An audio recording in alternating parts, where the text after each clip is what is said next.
Psycho Santa, a 2003 film, approximately 1 hour and 12 minutes.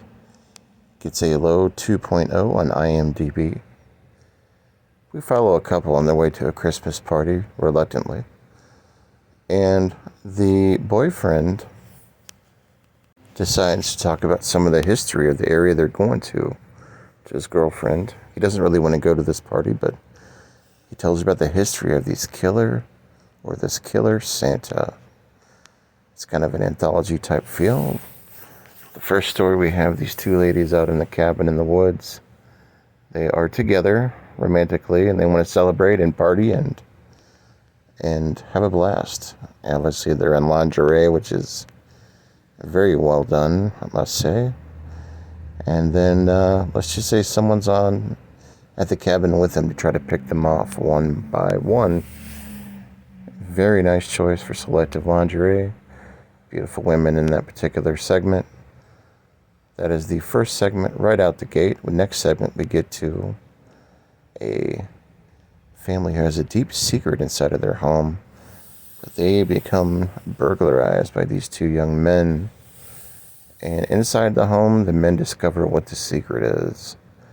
It's not such a good way. Now, the owner of the home is the lady who is blind. And they kind of mess with her a little bit. That's really the wrong thing to do. So, that is the next part of the anthology. And then, I'm not going to go over all of them, but my favorite segment in the film was this brother and sister that are on their way to the Christmas party or some type of a gathering, and their car breaks down in the woods. And there happens to be a killer Santa Claus in the woods that is stalking them. I really enjoyed this segment. It kind of reminded me of a throwback now. Keep in mind, this is a very low-budget film. It gets hated on by practically everybody in IMDb. But I could see the efforts that were there.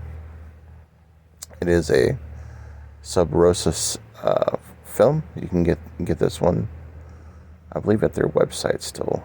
Or it might be outdated, I'm not entirely sure. But getting back to my thoughts on the film, I think this definitely deserves more credit than a 2.0 on IMDb. I think people just love to crap on movies. I think this gets at least a 3.5 out of 5 on the Boglin scale for old Hobbs. I did like it for what it was. I think it's definitely worth at least one watch. It is free on the tube. Alright guys, thanks for watching. Catch up with you later. Peace.